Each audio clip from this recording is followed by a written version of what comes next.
عليهم ولا الضالين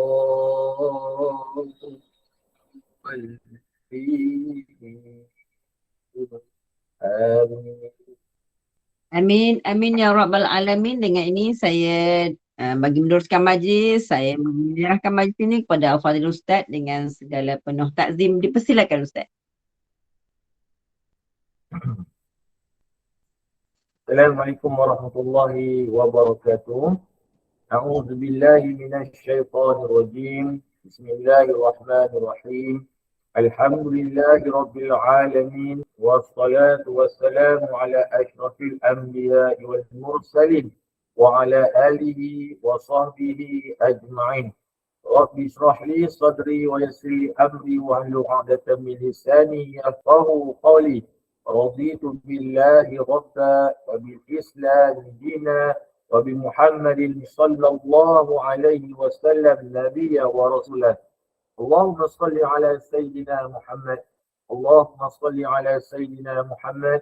اللهم صل على سيدنا محمد وعلى آله وصحبه وبارك وسلم والحمد لله رب العالمين. Jadi insyaAllah sebelum saya mulakan nak check sound dengar ke? Jadi kita jalan dengar jadi ada jauh lagi tak? Suaranya. Dengar tapi macam tak berapa jelas kan? Berdengar sikit. Sana. Oh, berdengar sikit. Sekejap. Okay, dengar ke? Boleh dengar? Suara? Dengar Ustaz, tapi dia jadi macam bergema, dia bergaung. Oh, dia ni sekejap.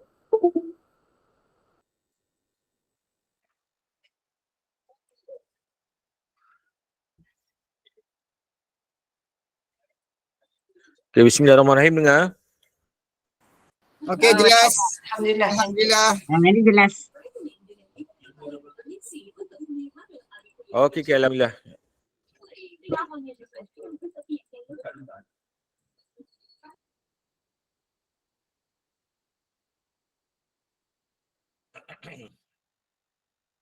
Okay, alhamdulillah, yang saya kasihi Puan Rosniati selaku pengurusi Gemma Nur Iman, dan juga yang saya hormati, yang kasihi juga barisan-barisan ahli jawatankuasa Gemma Nur Iman, Kak Nuraini, Kak Nurini, dan juga Kak Mas, dan juga lain-lain bonda-bonda sekalian, barisan-barisan ahli jawatankuasa Gemma Nur Iman.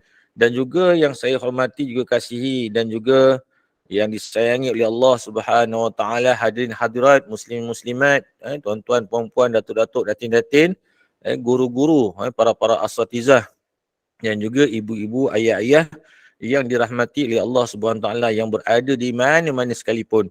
Ada yang berada di Indonesia, Brunei, Singapura, ada yang berada di seluruh negeri-negeri yang berada di Malaysia, dan juga ada yang berada di Thailand, ada yang berada di mana-mana saja pun. InsyaAllah, alhamdulillah, malam ni kita digunakan, dianugerahkan oleh Allah Subhanahu Wa Taala keberkatan dan juga kemuliaan, yang mana kemuliaan dalam menuntut ilmu. Daripada Safwan bin Asal Al-Muradi, ia berkata, Sami'tu Rasulullah sallallahu alaihi wasallam yaqulu ma min kharijin kharaja min baitihi fi talabil ilmi illa wadu'at lahul malaikatu ajnihataha ridan bima yasna'u.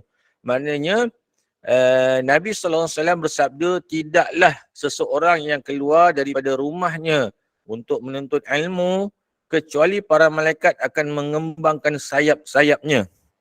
Untuk apa, tuan-tuan? Untuk orang tersebut kerana redha dengan apa yang ia kerjakan.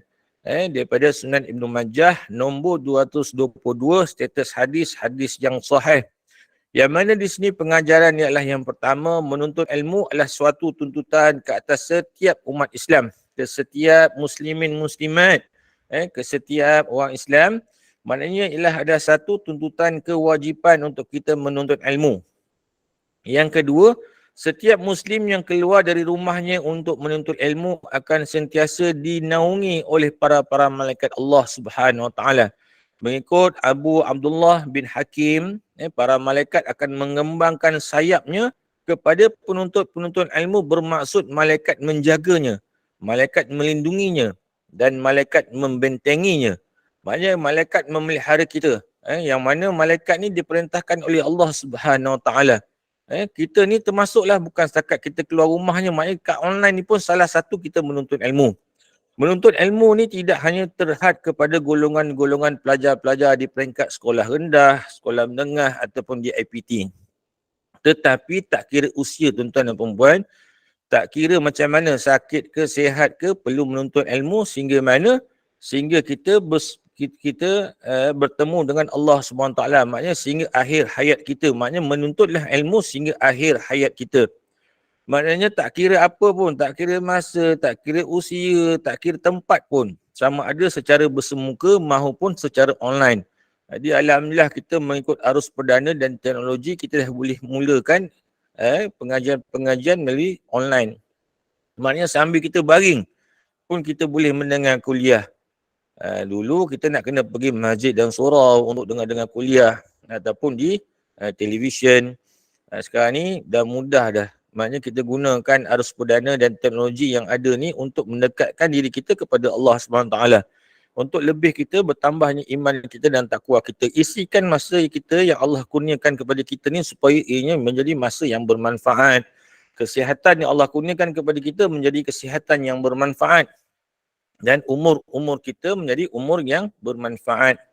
Maknanya kat sini, yarfa'illahu allazina amanu minkum wallazina utul ilmi darajat.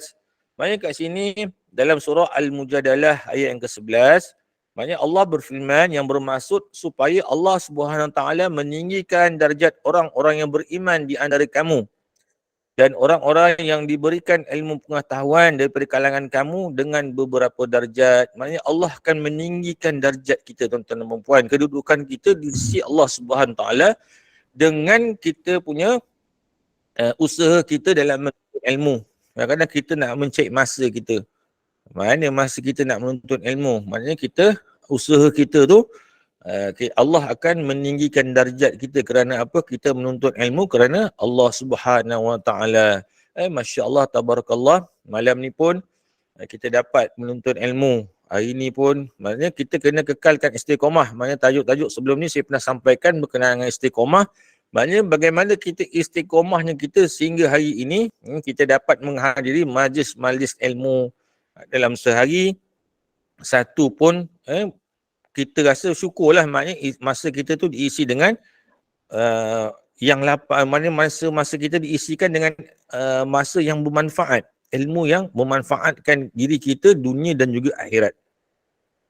Kemudian Rasulullah SAW mengajar kita berdoa agar menuntut ilmu yang bermanfaat. Daripada Ummu Salamah berkata, an Ummi Salamata anna Nabi sallallahu alaihi wasallam kana yaqulu iza shalla subha hina yusallim Allahumma inni as'aluka ilman nafi'an wa rizqan tayyiban wa amalan mutaqabbalan.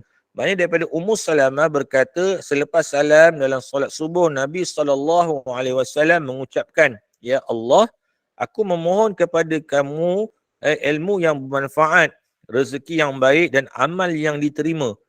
Ibnu Majah nombor 915 tetes hadis yang sahih. Maknanya kita kena berdoa kepada Allah Subhanahu Wa Taala. Nabi mengajar kita berdoa untuk dapat ilmu yang bermanfaat. Jadi sama-sama kita doa.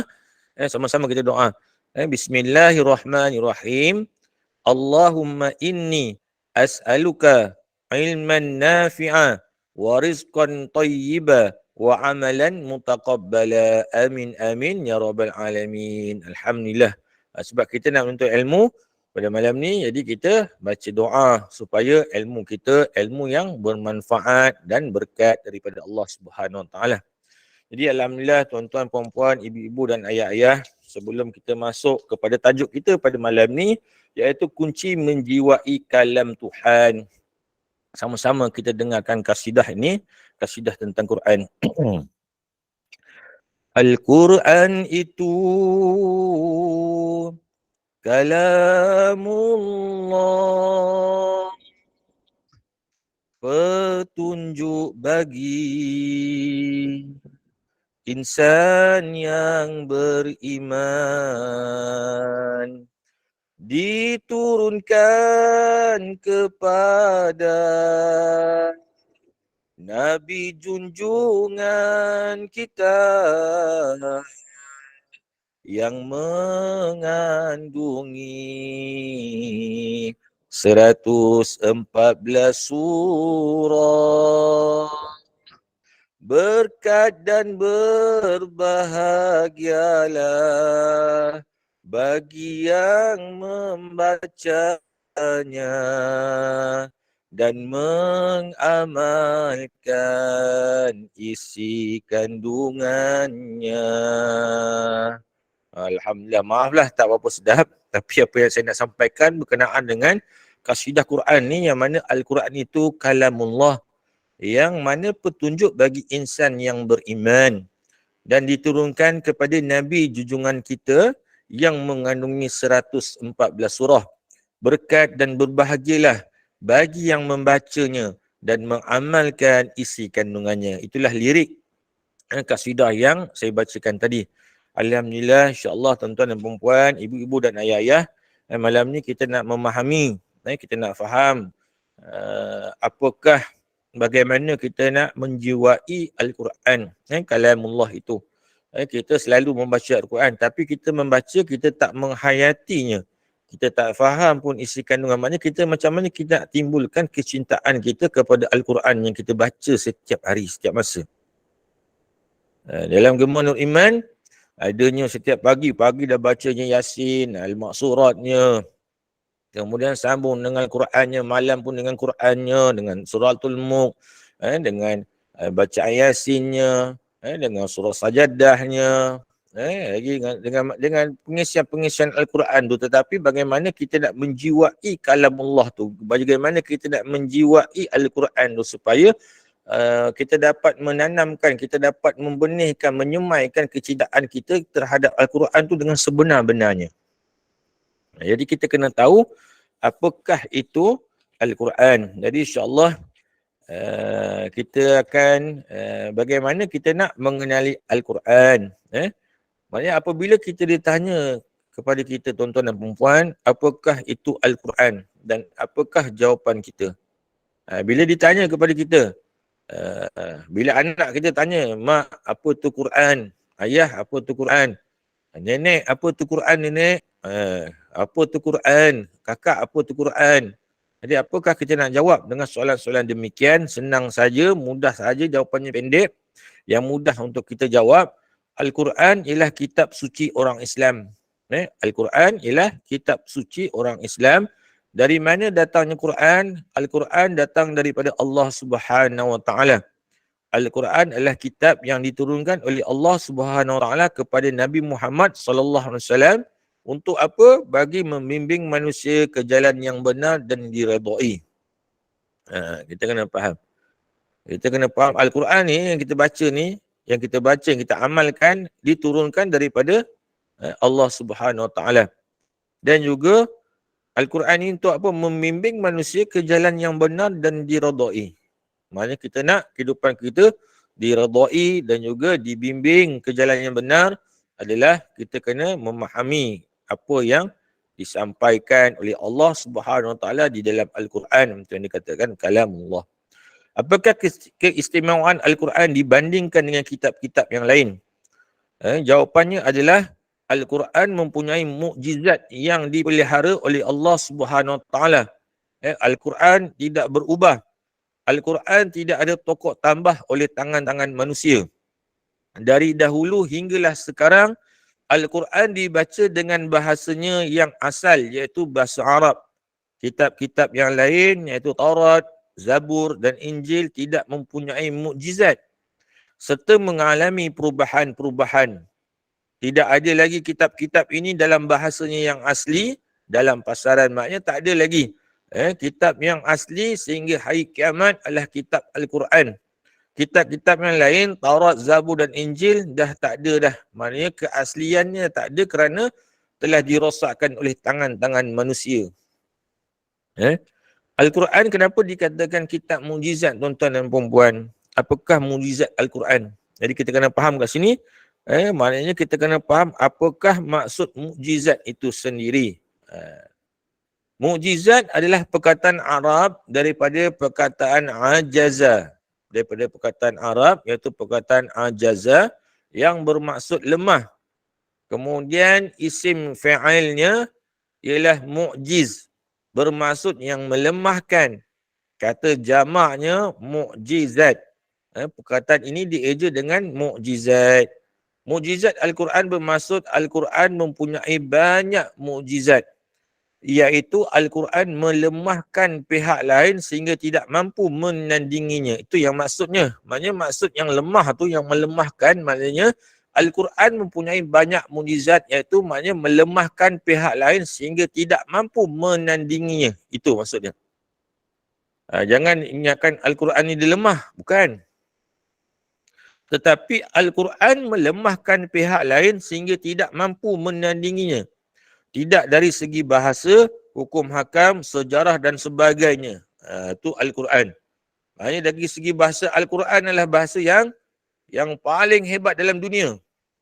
Tak boleh nak dinafikan. Dan hukum hakamnya pun Al-Quran yang terkandung dalamnya adalah yang paling juga, paling hebat. Sejarah-sejarahnya pun yang tak dinafikan, sejarahnya pun hebat. Dan sebagainya. Itulah dikatakan mukjizat Al-Quran.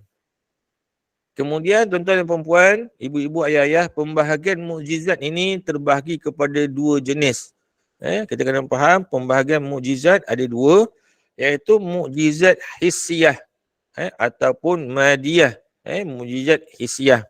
Dan mukjizat ruhiyah ataupun aqliyah. Mukjizat hissiyah dan juga mukjizat aqliyah. Ustaz, apa dia mukjizat hissiyah ni Ustaz? Mukjizat hissiyah ni, mukjizat Nabi-Nabi dahulu adalah mukjizat hissiyah ataupun madiyah. Seperti mana tongkatnya Nabi Musa alaihissalam dapat menjadi ular. Itu mukjizat hissiyah.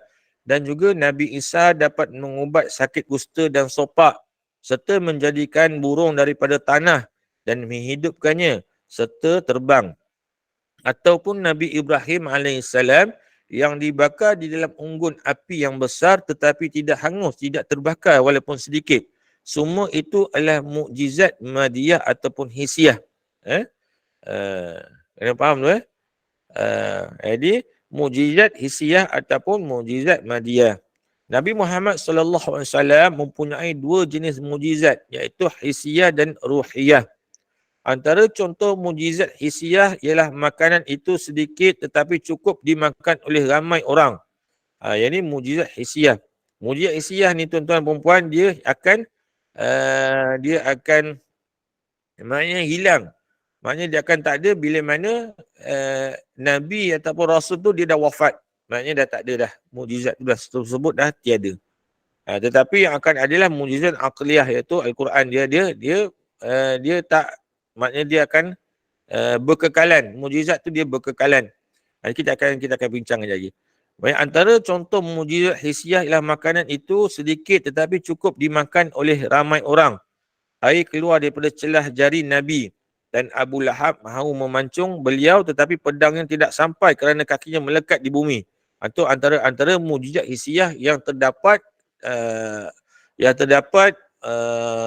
kepada Rasulullah SAW Nabi Muhammad. Maknanya itu mukjizat hissiyah. Contoh mukjizat ruhiyah Nabi Muhammad SAW ialah Al-Quran. Maknanya contoh mukjizat aqliyah. Mukjizat aqliyah Nabi Muhammad SAW adalah Al-Quran. Mukjizat hissiyah akan hilang dengan matinya Nabi-Nabi. Nampak tu? Termasuk Nabi Muhammad SAW. Maknanya celah-celah jari dan yang tadi tu dah tak ada dah mukjizat tu. Kerana wafatnya Nabi. Wafatnya Nabi dah tak ada. Kemudian tongkat-tongkat Nabi Musa yang boleh menjadikan ular, mengubat sakit kusta, semua dah tak ada dah mukjizat tu. Kerana wafatnya para Nabi dan Rasul tersebut. Dan dia kata tiba-tiba ada pula manusia datang kepada kita yang mengatakan dia ada mukjizat membohong, tuan-tuan dan puan-puan. Sebab kita kena faham ni, jangan cepat percaya. Saya baru-baru ni jumpa ada seorang ni, dia maklumkan kepada saya ialah ada yang mengaku dia kata, Ustaz minta tolong Ustaz, tolong dia suruh saya inilah, maknanya ayah dia dengan mak dia telah buat agaknya nak mendalami ilmu tetapi tersilap bagi jumpa orang, jumpa apa ni ialah untuk menuntut ilmu ni dia dah ke arah yang lain. Maknanya sampai dia tertipu dengan sekelompok yang mengamalkan satu ilmu. Dia kata seorang ni usia dia dah sampai 3,000 tahun. Saya kata ini semua pembohong. Sebab apa? Tak ada manusia pun boleh capai umurnya sampai 3,000 tahun. Jadi kita kena faham tuan-tuan dan puan, sebab makin nak akhir zaman ni makin pelik-pelik yang akan keluar ni. Itu pasal kita kena jaga kita punya keimanan kita supaya tidak maknanya tak tergoyah lah. Maknanya apa saja datang, kita dapat menjaga iman kita. Kita dapat menjaga kita punya pegangan kita punya akidah kita. Supaya kita tak terpesong tu, tak tergelincir kita akidah kita, pegangan kita tu ke arah yang boleh menyesatkan kita nanti. Sebab dia berbahaya. Jadi kita kena faham, jangan pula ada pula dia mengaku dirinya Rasul, kan memang dah ada dah. Adanya Rasul Melayu apa semua tu. Jadi kita kena faham, jangan kita ni. Sebab apa? Semua tu ada mujizat. Kalau Nabi dan Rasul adanya mujizat. Hanya untuk Nabi dan Rasul saja mujizat yang Allah kurniakan kepada mereka. Kemudian mujizat yang kekal ni adalah Al-Quran sajalah sehingga hari kiamat. Kemudian kita tengok sini, mujizat hisiah akan hilang dengan matinya Nabi-Nabi termasuk Nabi Muhammad. Tetapi mujizat ruhiyah dan maknawiyah akan terus kekal sehingga hari kiamat. Al-Quran ialah mujizat ruhiyah. Hingga kini tiada siapa yang dapat mendandingi Al-Quran. Mari kita kena faham, Al-Quran adalah mukjizat. Jangan kita ingat Al-Quran ni hanya kitab-kitab biasa saja. Hanya mushaf saja. Jangan kita kena rasakan, kita kena tu, kita tajuknya pada malam ni adalah kunci menjiwai kalam Tuhan. Maksudnya kita kena rasakan, kita kena menjiwai yang Al-Quran yang kita baca, kitab yang kita baca ni adalah satu mukjizat yang diturunkan oleh Allah Subhanahu Wa Taala. Kemudian terdapat banyak mukjizat Al-Quran, antaranya adalah tidak dapat dipinda. Maknanya tak boleh nak diubah-ubah, tak boleh nak dipinda. Kemudian mukjizat Al-Quran adalah bahasanya tinggi, sastranya indah, hukum hakamnya mantap dan sesuai dengan tabiat manusia. Kita kena tengok, maknanya yang mana di dalam Al-Quran adanya undang-undang dan peraturan yang Allah turunkan untuk manusia ni, supaya kita hidup dalam keadaan bagaimana keadaan yang harmoninya, bagaimana keadaan yang makmurnya, bagaimana keadaan dengan bersifat kasih sayangnya, bagaimana dengan akhlaknya kita sesama manusia, sesama binatang, sesama tumbuh-tumbuhan, bagaimana kita hubungan kita dengan masyarakatnya ataupun dengan kehidupan dengan manusia. Kita boleh lihat. Kemudian dan ceritanya melangkaui hidup kita. Dalam Al-Quran pun ada menceritakan kisah-kisah sebelum para nabi sebelumnya, daripada Nabi Adam AS sehinggalah hari kiamat ada diceritakan dalam Al-Quran. Kemudian Al-Quran juga menceritakan bagaimana alam ini dihancurkan dan alam ini dihidupkan semula di alam mahsyar. Bagaimana kita dapat mengetahui keindahan bahasa dan sastra Al-Quran ini? Sekiranya kita mahu mengetahui tingginya bahasa Al-Quran, kita perlu mempelajari bahasa dan sastra Arab. Mungkin ada kat sini para guru dan tuan-tuan, puan-puan dan ibu-ibu, ayah-ayah yang mana yang mempelajari ilmu-ilmu bahasa Arab, bagaimana kita dapat mempelajarinya, ilmu nahunya, sarafnya, bagaimana kita boleh lihat bagaimana tingginya nilai-nilai bahasa Arab ni tinggi. Itu pasal bahasa Arab adalah bahasa Al-Quran. Lihat pada beberapa kisah bagaimana orang Arab pada zaman Rasulullah SAW cuba merendahkan Al-Quran. Akhirnya mereka kecundang. Semua Nabi diberikan mukjizat. Mukjizat adalah sesuatu yang dapat mengatasi kekuatan kaum Nabi itu. Contohnya, kaum Nabi Musa pandai dalam ilmu sihir. Lalu Allah Subhanahu Wa Taala mengutuskan Nabi Musa dengan mukjizat bagi mengatasi ilmu sihir kaumnya. Tongkatnya bertukar menjadi ular dan memakan semua ular dan kala-kala jengking yang diciptakan oleh ahli sihir. Akhirnya ahli sihir itu kalah dan menarik diri dan terus memeluk agama Nabi Musa AS. Okay? Kita dapat lihat bagaimana Allah mengkurniakan mukjizat kepada Nabi Musa AS untuk mengatasi kaumnya yang memang pakar dalam sihir. Masa tu memang diorang ni champion dalam sihir lah. Tetapi bagaimana Allah kurniakan mukjizat kepada Nabi Musa AS boleh mengalahkan semua tukang-tukang sihir, ahli-ahli sihir dunia tu, tuan-tuan dan puan. Bukannya peringkat daerah, peringkat negeri, bukan. Bukan peringkat kampung, bukan. Tetapi peringkat dunia tu yang datang untuk menandingi Nabi Musa AS, tetapi dah dikalahkan. Itu mukjizat ni akan mengalahkan. Jadi kita kena faham. Kemudian kaum Nabi Isa pula terkenal dengan ilmu perubatan. Mereka dapat mengobati pelbagai jenis penyakit tetapi tidak dapat mengubat penyakit kusta dan sopak. Maknanya masa zaman Nabi Isa AS, maknanya terkenal dengan ilmu perubatan. Semua pakar perubatan. Memang hebat doktor-doktor masa tu. Tetapi tak dapat mengubati penyakit-penyakit kusta dan sopak. Kecuali setelahnya Allah SWT menggunakan mukjizat kepada Nabi Isa AS yang dapat mengubati kedua-dua penyakit itu. Masya Allah. Supaya mukjizat ni nak memantapkan kita punya keimanan kita lah. Nak memantapkan kita punya keimanan kita. Kaum Nabi Muhammad SAW pula terkenal dengan kepandaian mereka mengarang syair.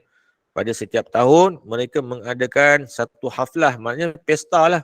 Pesta untuk mendeklamasikan syair. Maknanya dia akan adakan satu pesta di kota Mekah tu untuk macam konsert lah. Tapi konsert tu konsert syair. Macam konsert, tapi konsert syair. Macam pesta keramaian, tetapi syair. Masing-masing membawa seorang ahli syair yang dipertandingkan dalam majlis itu.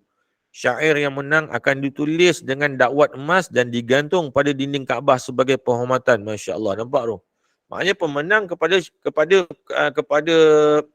pertandingan tu, namanya akan diukir, akan dijahit tu dekat dinding Kaabah. Akan digantungkan, ditulis namanya dengan dakwat emas. Digantungkan pada dinding Kaabah sebagai penghormatan. Maknanya dia memang hebat lah. Ketinggian dalam segi bahasa. Sastra. Kemudian apa yang kita lihat, Nabi Muhammad diutuskan sebagai Rasul dan diwahyukan dengan Al-Quran kepada beliau. Allah kurniakan Al-Quran kepada Nabi Muhammad SAW. Bahasanya yang indah dan sastra yang tinggi, yang tidak dapat ditandingi oleh ahli-ahli syair dan punjangga-punjangga Arab di Mekah. Mereka mengakui tingginya bahasa Al-Quran. Beberapa kisah berikut menunjukkan betapa punjangga Arab yang menentang Al-Quran akhirnya mengakui ketinggian bahasa Al-Quran. Sebahagiannya mereka menganut Islam. Maknanya, diorang nak menandingi Al-Quran. Maknanya tak dapat sampai diorang mengakui yang mana Al-Quran ni betapa indahnya Al-Quran ni. Betapa tingginya bahasa Al-Quran ni sehingga mereka dapat menganut agama Islam. Kita boleh lihat dalam kisah yang pertama ini, semasa Rasulullah SAW menyeru kepada perkembangan agama Islam dan membaca Al-Quran. Nabi, masa nak dakwah, Nabi akan membacakan ayat-ayat Al-Quran. Orang Arab memarahi Nabi. Orang Arab ni marah kepada Nabi kerana mengatakan kepada Nabi, mereka mencerca berhala. Dan maknanya Nabi ni mencerca berhala-berhala mereka lah. Nabi ni mengkeji bahala-bahala mereka. Sedangkan Nabi SAW membaca Al-Quran kepada mereka. Untuk apa? Kembali kepada Allah Subhanahu Wa Taala. Nabi tetap baca dan teruskan membaca. Untuk menyeru kepada mereka iaitu kepada agama Islam.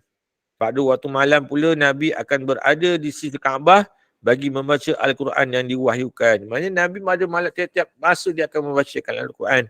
Dan Nabi pada setiap malam Nabi akan duduk di tepi Kaabah di sisi Kaabah untuk membaca Al-Quran yang diwahyukan oleh Allah Subhanahu Taala kepada Nabi Muhammad sallallahu alaihi wasallam, yang melalui perantara malaikat Jibril alaihi salam. Maknanya Nabi akan membacakan Al-Quran setiap masa.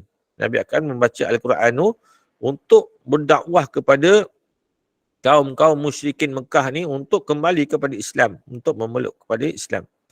Walaupun mereka membenci Nabi Muhammad SAW, membaca Quran, tetapi ada di kalangan mereka yang mengintai Nabi semasa Nabi membaca Al-Quran. Nampak?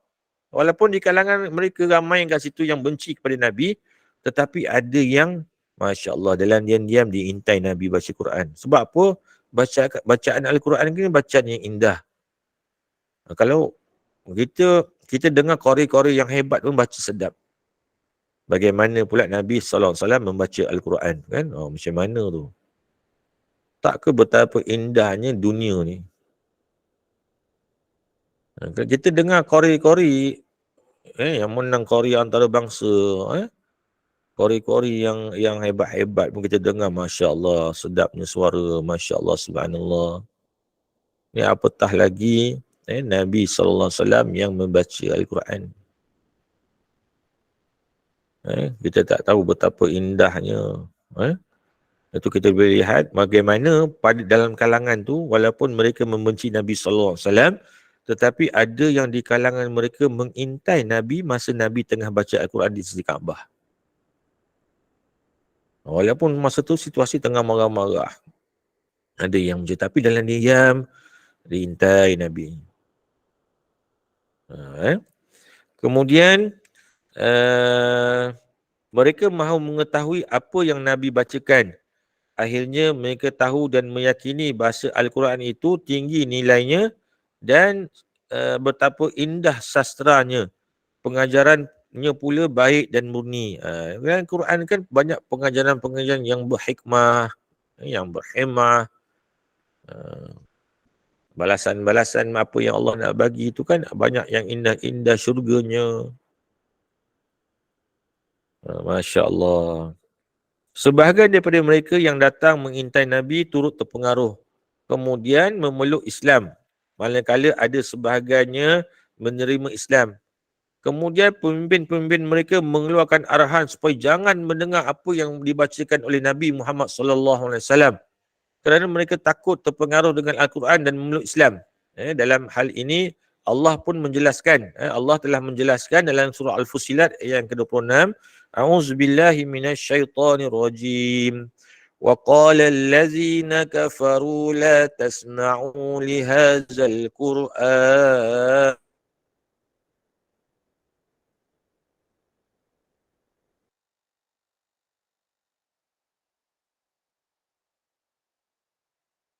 Ustaz mute. Ustaz mute. Okay. Okay, minta maaf. Okay. Clear sikit.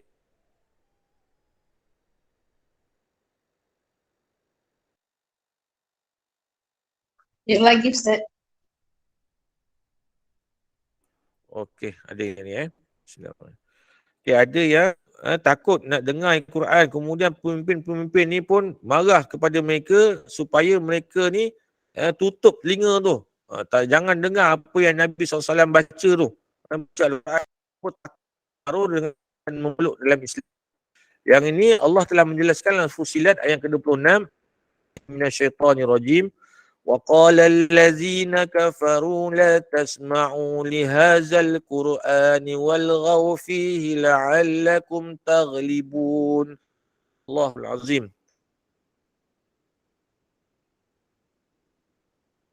Mic Ustaz tertutup lagi tu. Mic tertutup ni. Allah, secara tiba-tiba ni ada. Kejap-kejap tertutup ni. Okey. Tak apa, kita teruskan insya-Allah. Kita nak bicarakan tentang mukjizat Al-Quran. Bagaimana yang ni kita tentang Quran, yang mana ada yang tak dengar tentang Quran. Maknanya kat sini ada yang tutup telinga, menjerit-jerit supaya maknanya lawankan Al-Quran tu. Maknanya sampai sekarang pun kita dapat lihat bagaimana adanya meninggalkan majlis-majlis Al-Quran. Al-Quran. Macam ada Ada shouting dia. Ustaz punya mic tu. Sekejap dia tertutup sendiri.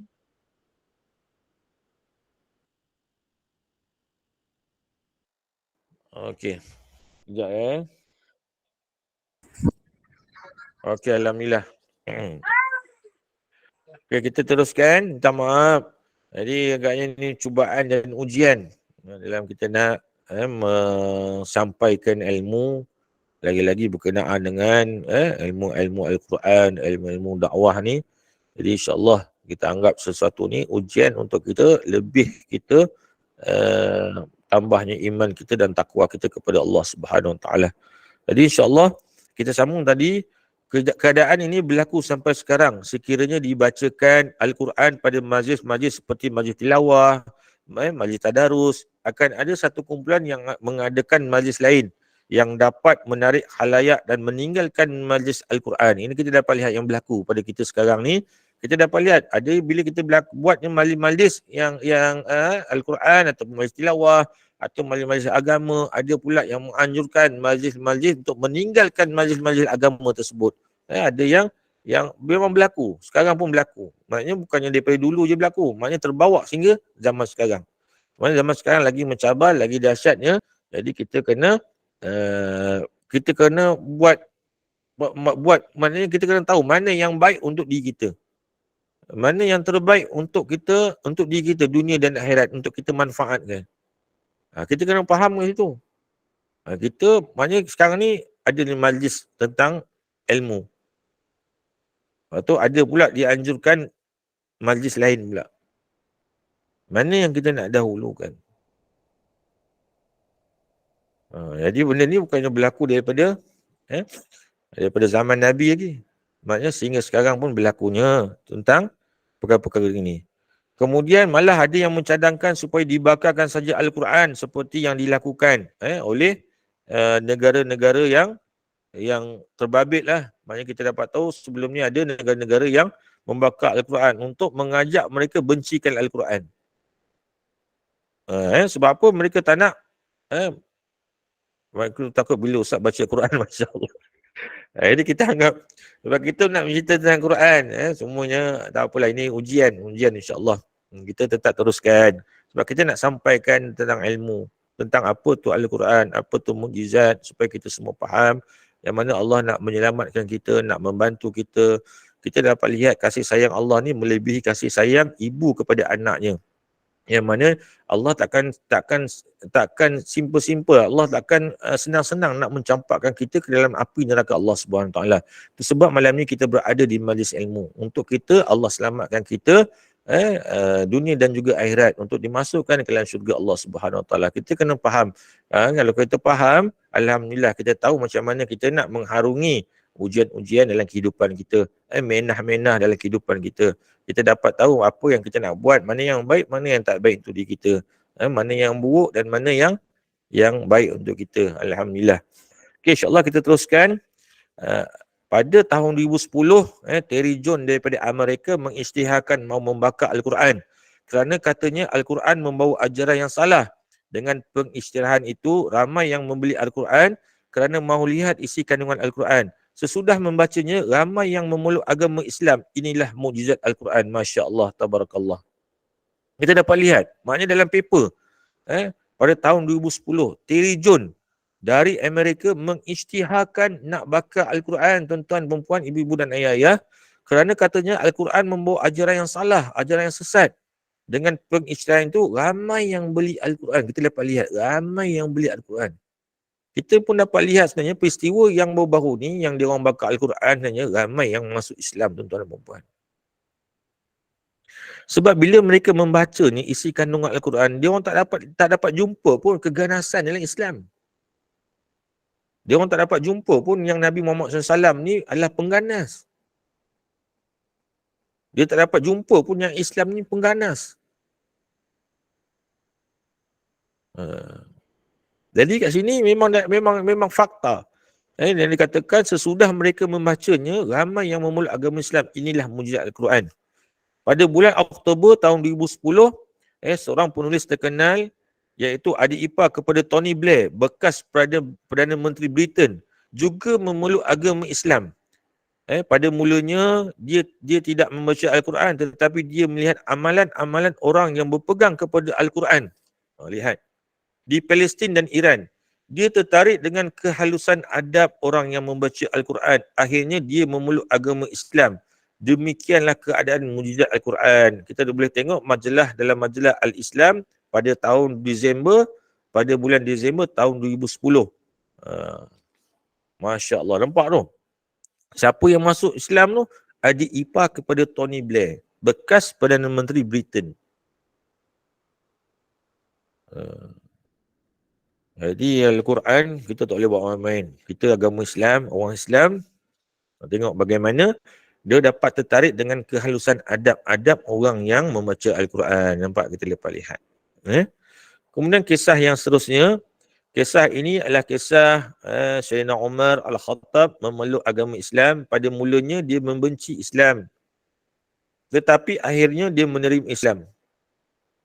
Umar adalah orang yang paling anti dengan Islam dan pernah mengancam membunuh orang yang memeluk agama Islam.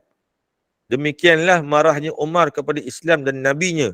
Tetapi dengan hanya menatap beberapa ayat Al-Quran dalam surah At-Taha, Umar terus mencari Nabi SAW dan terus memeluk agama Islam. Lihat bagaimana pemimpin-pemimpin kabilah masa zaman Nabi tu, Umar ni antara pemimpin-pemimpin kabilah Arab yang hebat, yang digeruni, yang disegani, pun masuk Islam. Kemudian kisah yang ketiga, pada suatu hari pemimpin-pemimpin Quraisy iaitu Abu Lahab, Abu Sufyan dan Abu Jahal melantik Al-Walid bin Mughirah bagi berdialog dengan Nabi Muhammad SAW berkenaan dengan Al-Quran. Al-Walid ni siapa, tuan-tuan dan puan-puan? Al-Walid inilah orang yang paling kaya dan berpengaruh di Mekah. Dan juga dia pandai berbahasa Arab dan juga pandainya syair dan tingginya nilai-nilai sastranya. Al-Walid juga menerima pelantikan itu dan tiada siapa dalam kalangan orang Arab Mekah yang dapat berbahasa indah untuk melawan Nabi Muhammad. Maknanya masa tu pemimpin-pemimpin Quraisy dia melantik Al-Walid ni untuk berlawan dengan Nabi Muhammad SAW. Maknanya berlawan syair lah. Berlawan syair. Kemudian Al-Walid datang bertemu dengan Nabi Muhammad SAW. Kemudian dia mengukuhkan pelbagai tawaran termasuk harta benda dan pangkat supaya Nabi berhenti dan menyeru daripada membaca Al-Quran. Sesudah lama bercakap, Al-Walid pun berhenti, lalu Nabi bertanya, apakah sudah habis? Ya, sudah. Nabi pun tanya kepada Al-Walid, dah habis ke kamu? Dah habis cakap dah? Dah habis dah syair kamu? Dah habis dah apa yang kamu ada tu? Dah habis dah? Dah habis dah kamu punya bahasa-bahasa kamu tu? Dah habis? Dia pun cakap dah habis dah. Kemudian Nabi kata, okey kejap, dengar sini. Nabi kata dah habis dah, dah habis dah. Dia kata pun dah habis dah. Kemudian Nabi kata, okey tak apa, dah habis kan? Dah habis, kejap, dengar sini. Kemudian Nabi membaca beberapa ayat daripada Al-Fussilat. A'udzubillahi minasyaitanirrajim. Hamim. Tanzilum minar rahmanir rahim. Kitabun fussilat ayatuhu Qur'anan Arabiyyan liqaumin ya'lamun. بشيرا ونذيرا فأعرض أكثرهم فهم لا يسمعون وقالوا قلوبنا في أكنة مما تدعونا إليه وفي آذاننا وقر ومن بيننا وبينك حجاب فاعمل إننا عاملون قل إنما أنا بشر مثلكم يوحى إلي أنما إلهكم إله واحد فاستقيموا إليه واستغفروه وويل للمشركين الذين لا يؤتون الزكاة وهم بالآخرة هم كافرون إن الذين آمنوا وعملوا الصالحات لهم أجر غير ممنون. Sadaqallahul Azim. Kita lihat yang maksudnya. Kita sama-sama kita merenungi maksudnya. Hamim. Diturunkan kitab ini daripada Tuhan yang Maha Pengasih lagi Maha Penyayang. sebuah kitab yang dijelaskan ayat-ayatnya satu persatu, iaitu Al-Quran diturunkan dalam bahasa Arab kepada kaum yang mahu mengetahuinya. Ia membawa berita yang menggembirakan kepada orang-orang yang beriman dan membawa amaran kepada orang-orang yang ingkar. Dalam pada itu, ramai dalam kalangan mereka yang ingkar. Dengan sebab itu, mereka tidak mematuhinya. Mereka berkata, hati kami berada dalam tutupan yang menghalang kami bagi mendengar dan memahami apa yang kamu serukan kepada kami. Pada telinga kami ada sumbatan menyebabkan kami tidak mendengar. Dan ada antara kami dan kamu ada dinding yang memisahkan kami dan kamu. Oleh sebab itu, bekerjalah kamu bagi agama kamu, sesungguhnya kami juga bekerja untuk agama kami. Katakanlah, sesungguhnya aku hanyalah seorang manusia seperti kamu. Diwahyukan kepadaku bahawa Tuhan kamu hanyalah Tuhan yang satu. Maka tetaplah kamu di atas jalan yang lurus, serta pohonlah ampun kepadanya. Dan kecelakaan besar bagi orang yang mempersekutukannya, iaitu orang yang tidak memberi zakat dan mereka pula kufur ingkar akan adanya hari akhirat. Sesungguhnya orang yang beriman dan mengerjakan amal soleh, mereka beroleh balasan dan pahala yang tidak putus-putus. Surah Al-Fusilat ayat yang ke-1 hingga yang ke-8. Ya, sikit lagi tuan-tuan, sikit lagi ya. Kemudian ayat Fusilat yang ke-13, fa'in a'radu faqul anzartukum sa'iqatan misla sa'iqati 'adin wa samud. Yang bermaksud, dan sekiranya mereka berpaling tidak mahu menerima seruanmu, katakanlah wahai Muhammad, aku memberi amaran kepada kamu dengan azab yang dahsyat, iaitu petir yang kuat seperti petir yang menghancurkan kaum 'Ad dan Samud. Bila Nabi cakap macam tu tuan-tuan dan puan, bila Nabi cakap macam tu, mendengar ayat tu Al-Walid menjerit. Dia jerit, sudah, cukup sudah. Dia jerit, dia tak nak dengar. Al-Walid ni menjerit, dia cakap sudah, cukup. Dan terus balik ke rumahnya serta berkurung selama beberapa hari. Al-Walid ni masuk dalam rumah, dia tutup pintu dia. Dia berkurung selama beberapa hari. Kemudian pembesar-pembesar Quraisy datang berjumpa dengan Al-Walid dan bertanya berkenaan perjumpaannya dengan Nabi Muhammad SAW. Dan mengapa dia tidak keluar berjumpa dengan sahabat-sahabat. Kemudian Al-Walid pun berkata, aku sampaikan apa yang kamu minta aku sampaikan. Maksudnya Al-Walid dah sampaikanlah apa yang pemimpin Quraisy ni minta dia sampaikan. Kemudian apakah jawapan Muhammad? Al-Walid pun menjawab, aku tidak mengerti apa yang dikatakan. Bahasanya sangat tinggi. Maknanya Al-Walid tak tahu apa yang Nabi sampaikan, tetapi bahasanya sangat tinggi sehingga mendatangkan kegerunan kepada diri dia. Maknanya kat sini dia kata apa kat sini? Wallahi inna liqaulihi lahalawatun wa inna alaihi latalawatun wa inna asfalahu lamughdaqun wa in a'lahu lamusmirun wa innahu la ya'lu wa la yu'la alaihi wa ma huwa min qaulil bashar. Demi Allah SWT, sesungguhnya kata-kata Al-Quran itu ada kemanisan, di atasnya keindahan dan di bawahnya pula kesuburan. Bahagian atasnya berbuah dan sesungguhnya ia mengatasi yang lain dan tidak dapat diatasi, dan bukanlah ia daripada ucapan manusia. Nampak tuan-tuan dan puan? Dan ucapannya adalah bukannya daripada manusia. Dan daripada cerita ni kita faham bahawa seorang punjangga atau ahli bahasa yang terkenal di Mekah maupun di dunia mengaku ketinggian bahasa Al-Quran. Sehingga nampak tu takutnya Al-Walid ni, sehingga dia takut, dia gerun dengan apa yang Nabi bacakan. Dia lari masuk dalam rumah, tak keluar rumah berapa hari. Sampai pemimpin Quraisy nak kena pergi pula rumah Al-Walid ni. Walid, kenapa kau tak datang jumpa kami? Berapa minggu kau tak datang ni? Apa yang jadi? Dah jumpa belum Nabi? Aku dah jumpa dah Nabi. Dah jumpa dah Muhammad? Dah jumpa dah. Dah sampai dah apa yang kami sampaikan? Dah sampaikan dah. Tetapi aku tak faham apa yang dia sampaikan sehingga mendatangkan kegerunan pada diri aku sehingga aku menjadi takut. Aku tak pernah dengar bahasa sebegitu. Aku jadi takut, aku jadi gerun. Tiba-tiba aku jadi takut. Al-Walid punya kisah. InsyaAllah tuan-tuan dan puan, kita sambung lagi sedikit, iaitu kisah kelima. Yang mana kisah kelima, kisah ni dicatatkan oleh Muhammad Ali As-Sabuni dalam kitabnya Al-Tibyan fi Ulum Al-Quran. Maknanya satu hari maknanya dia jumpa seorang budak perempuan berumur 5 tahun. hingga 6 tahun sedang membaca Al-Quran, melakukan bait-bait syair. Kemudian Al-Asmu'i terpegun mendengar syair tersebut kerana alunannya begitu baik, susunannya, ayatnya elok, tinggi bahasanya dan indah nilai sastranya. Lalu Asmu'i berjumpa dengan budak itu dan berkata, alangkah eloknya bait-bait syair yang kamu ungkapkan itu. Mendengar sahaja sapaan Tuan Syekh ini, budak ini pun menjawab, apakah Tuan lupa bahawa ayat-ayat Allah lebih hebat dan lebih hebat bahasanya dan sastranya lagi indah.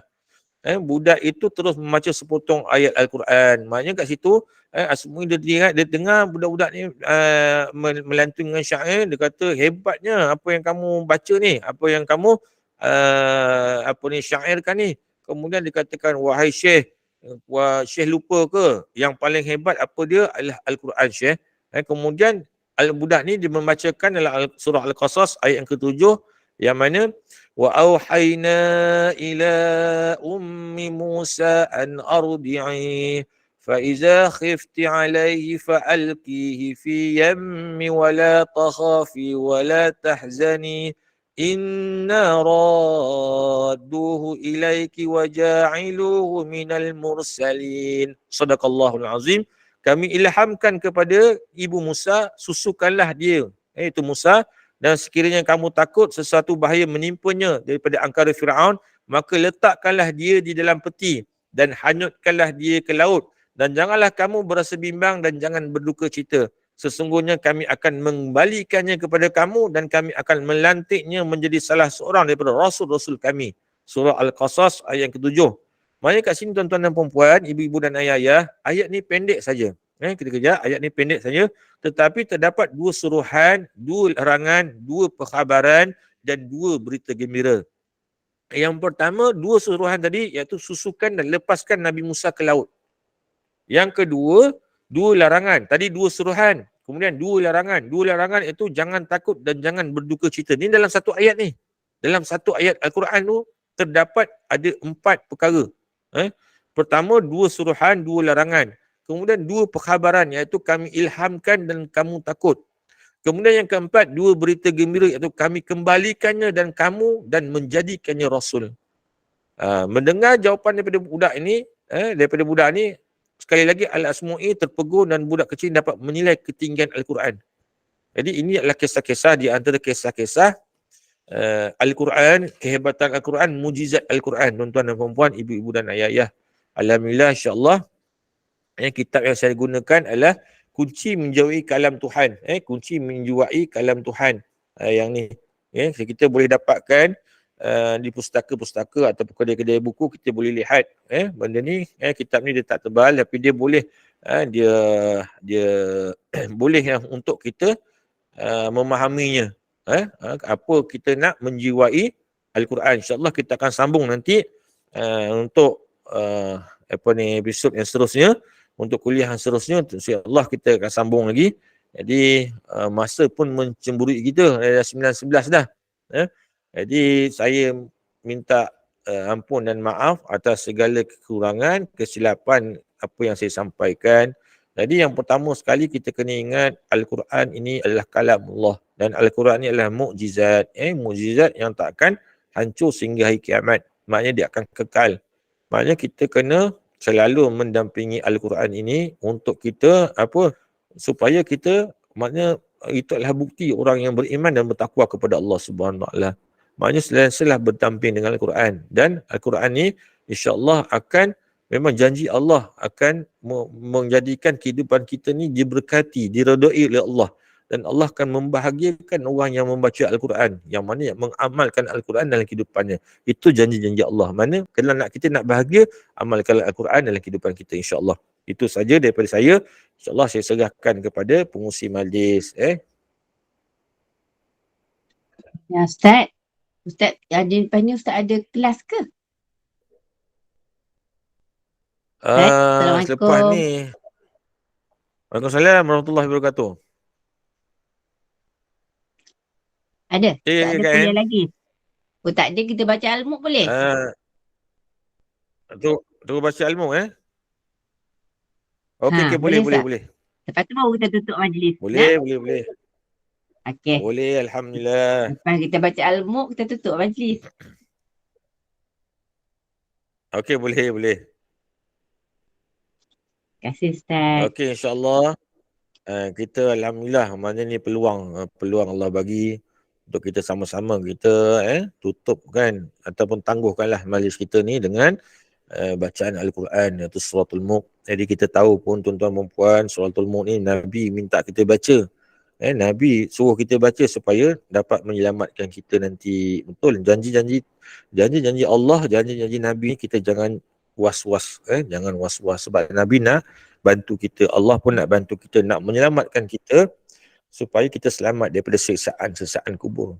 Selamat. Maknanya ada seorang sahabat Nabi ni asyik dia menangis. Kemudian sahabat Nabi yang lain berkata, kenapa kamu nak menangis?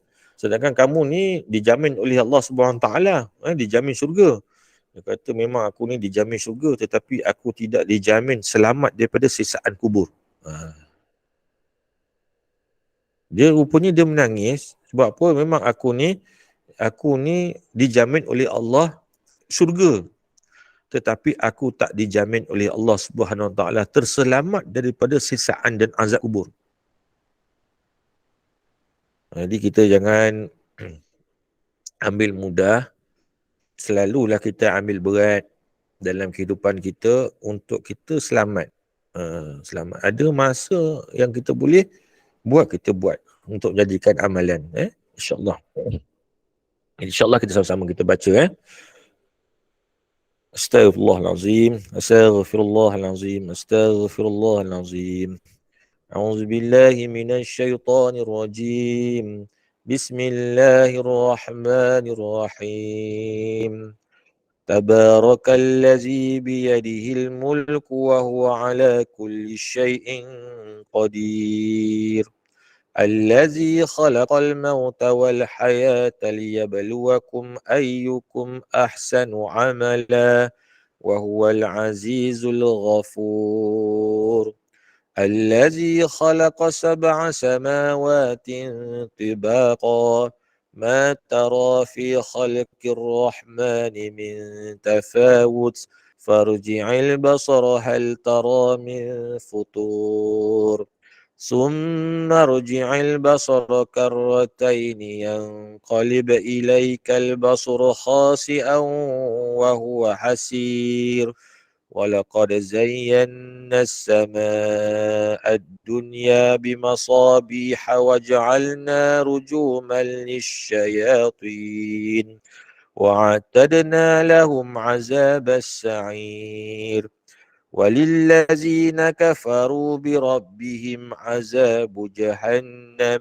وبئس المصير إذا ألقوا فيها سمعوا لها شهيقا وهي تفور تكاد تميز من الغيظ كلما ألقي فيها فوج سألهم خزنتها ألم يأتكم نذير قالوا بلى قد جاءنا نذير فكذبنا وقلنا ما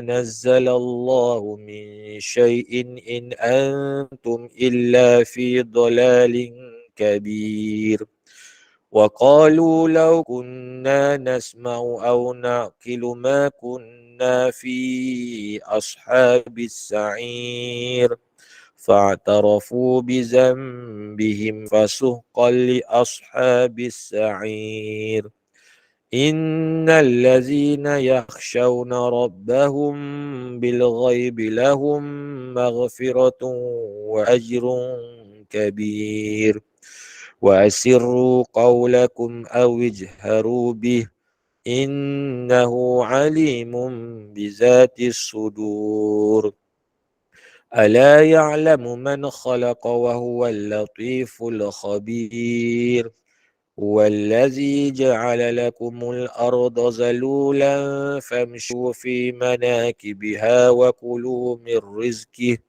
وإليه النشور أأمنتم من في السماء أن يخسف بكم الأرض فإذا هي تمور أم أمنتم من في السماء أن يرسل عليكم حاصبا فستعلمون كيف نذير ولقد كذب الذين من قبلهم فكيف كان نكير أولم يروا إلى الطير فوقهم صافات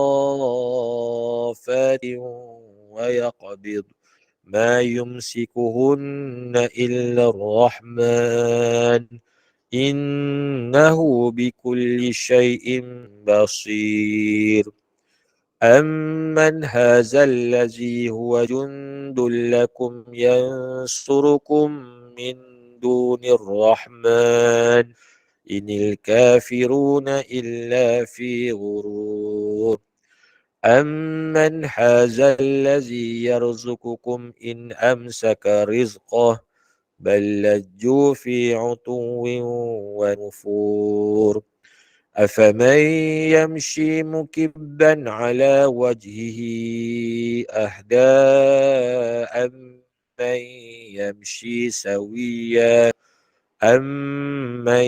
يمشي سويا على صراط مستقيم قل هو الذي أنشأكم وجعل لكم السمع والأبصار والأفئدة قليلا ما تشكرون قل هو الذي ذرأكم في الأرض وإليه تحشرون ويقولون متى هذا الوعد إن كنتم صادقين قل إنما العلم عند الله وإنما أنا نذير مبين فلما رأوه زلفة سيئت وجوه الذين كفروا وقيل هذا الذي كنتم به تدعون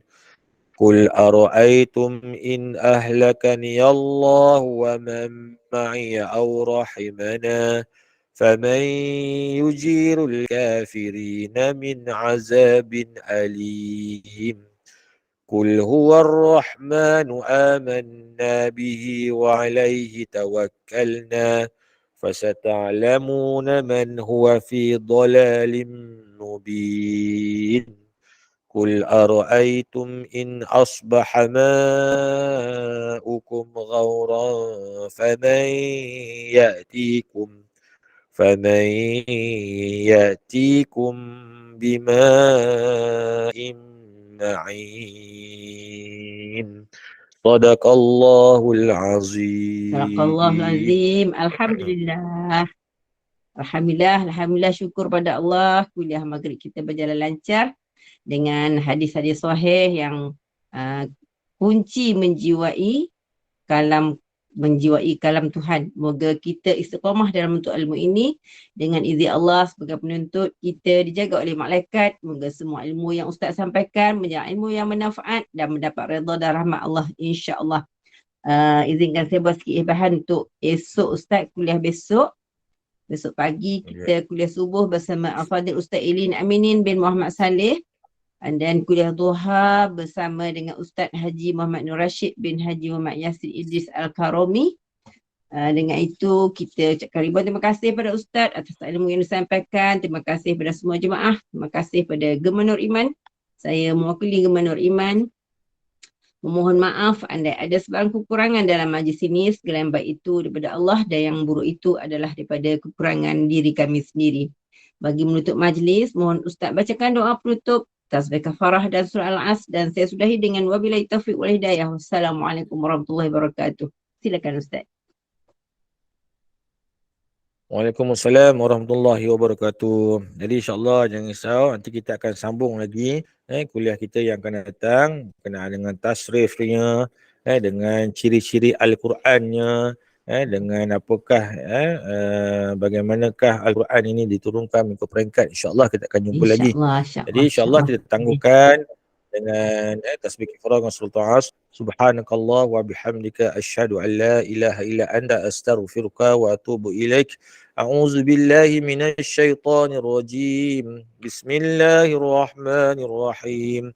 Wal 'ashr innal insana lafi khusr إلا الذين آمنوا وعملوا الصالحات وتواصوا بالحق وتواصوا بالصبر صدق الله العظيم وبالله التوفيق والهداية والسلام عليكم ورحمة الله